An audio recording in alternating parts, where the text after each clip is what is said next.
अस्सलामुअलैकुम, welcome to तीब online. उम्मीद है कि आप सब लोग खैर खैरियत से होंगे। आज की वीडियो में हम बात करेंगे पीनट बटर की। ये कैसे आप घर में तैयार कर सकते हैं।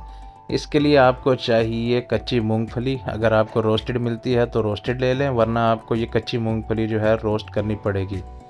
तो रोस्ट करना भी कोई मुश्किल काम नहीं है, आसान ही अमल है। अगर तो आपके पास ओवन है तो आप इसे ओवन में डाल दीजिए तकरीबन 10-1 मिनट के लिए और उसके बाद निकाल लें। अगर आपके पास ओवन नहीं है तो आप इसे कढ़ाई में भी तैयार कर सकते हैं। एक कढ़ाई लें, उसमें हल्की आग जलाएं और उसे बार बार हिलाते रहें। तो जब तक ये ब्राउन हो जाएं तब तक आपने हिलाते रहना है, और जब ब्राउन हो जाएं तो आप इसे उतार कर ठंडा कर लें।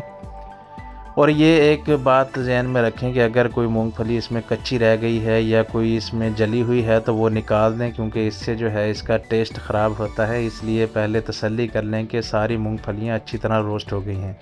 उसके बाद इसे ग्राइंडर में डालें। ग्राइंडर में तकरीबन जो है चौथाई हिस्से में डालना है, इससे ज़्यादा नहीं, क्योंकि फिर ग्राइंडर को पावर ज़्यादा चाहिए होती है। तो 30 सेकंड ग्राइंड करने के बाद आपके सामने है रिज़ल्ट। ये ग्राइंड हो रहा है और ये पाउडर की शक्ल में बन रहा है। इसके बाद आपने मज़ीद 30 सेकंड के लिए इसे ग्राइंड करना है, और 30 सेकंड के बाद ये हल्का हल्का सा तेल छोड़ना शुरू कर देगा।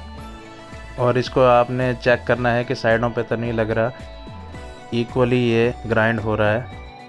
इसके बाद इसमें आप मज़ीद मूंगफलियां भी डाल सकते हैं। इस टाइम पर आके जब ये तेल छोड़ना शुरू कर दे तो आप मज़ीद मूंगफलियां इसमें ऐड कर दें और इसे तकरीबन 30 सेकंड के लिए या 1 मिनट के लिए इसे मज़ीद ग्राइंड करें, ताकि ये अच्छी तरह ग्राइंड हो जाए। और जब ये ग्राइंड हो जाएगा तो इस तरह चंकी पीनट बटर तैयार हो जाएगा। अगर आपको चंकी चाहिए तो इस तरह आप यूज़ कर सकते हैं, वरना 30 सेकंड से 1 मिनट के लिए और आपको इसे ग्राइंड करना पड़ेगा, जिससे ये क्रीमी पीनट बटर की शक्ल इख्तियार कर लेगा।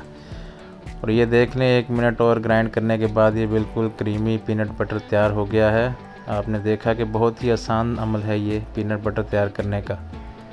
तो उम्मीद है आपको वीडियो पसंद आई होगी। नेक्स्ट वीडियो तक के लिए खुदा हाफिज़। अगर वीडियो पसंद आई हो तो लाइक करें, सब्सक्राइब करें और कमेंट ज़रूर कीजिएगा।